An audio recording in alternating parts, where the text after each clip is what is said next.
So good to have you here with us today to chat with our new initiative at AACSB, the Business Accreditation Task Force.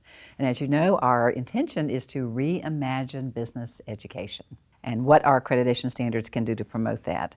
So you're the chair, the co-chair of our Business Accreditation Task Force, along with Jeff Perry from the Auckland University of Technology. So I want to start by asking you, why did you say yes when you were called to ask, when we called to ask you if you would do this? Well, Stephanie, I will tell you that I was very excited and pleased and honored when you called and asked me. And I was excited. I thought, oh, this is going to be a big project and take some time. But I knew that we could make things better. And that's what excites me. I love taking on a project where I think this is going to work out in a way that will benefit so many. I love that we're reimagining it. We're not just retooling it. We're not just redoing it. And we're really reimagining it in a way that I think is consistent with AACSB's mission and values.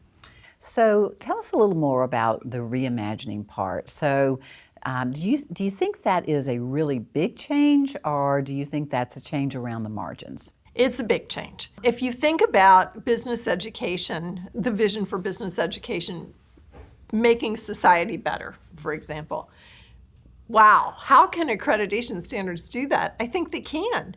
So I think that takes you back to the baseline and you start thinking it over from scratch, really. So obviously we have a lot of members, over 1,600 members of AACSB, and we want to take a lot of input.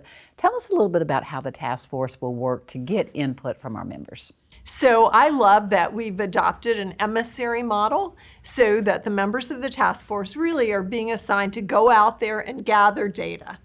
And they'll do that by embarking on a listening tour where they attend many AACSB meetings, many other kinds of meetings, lots of academic meetings.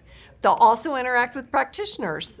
Many of the task force members actually are all deans, and they have advisory councils, and those are made up of business professionals. They'll interact with them.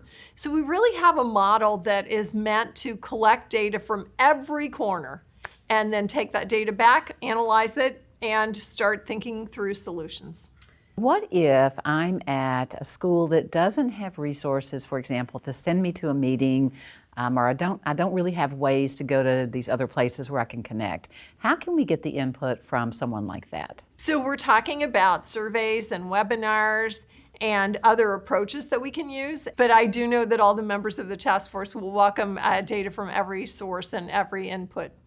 And do you think maybe, might we think about technology, using technology to get information? What might that look like? Sure, because we've been using technology for our meetings. We've been having virtual meetings, which are just fascinating when you have members from all around the globe doing those meetings, and the time zone differences, it's interesting to accommodate. But certainly we can use technology to run surveys and to have webinars. And we are using the AACSB Exchange. We're using that quite a bit. So we'll be gathering data through that and analyzing the data through that. So everybody will have an opportunity, one way or the other, to have input. Tell us a little bit about the timeline. How do you expect this to unfold, and when might the membership see new business standards? So we're working backwards from April of 2020. The plan is in April of 2020, every member will vote yes for the new standards, I think positively.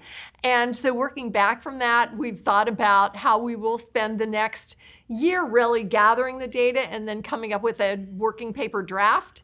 And that exposure draft will be widely vetted. People will have the chance to weigh in on that, and then we'll continue to iterate it until we come up with the plan for the April 2020. And then in April 2020, who exactly votes at that meeting? The AACSB membership will vote. So let's pretend like it is April 2020, and we just had our successful vote, and we're out celebrating, and we're very excited about that, and someone comes up to you and says, tell me what you're most excited about. Like, what's the number one thing you're most excited about that you were able to accomplish with this new version of the standards? What would you say? Sure. So I want the value proposition of the AACSB accreditation standards to be enhanced. So feeling that the balance between the workload, the inputs, the work that it takes to get there, and the wonderful value that it gives to every person associated with it, that equation is really in favor of enhanced value.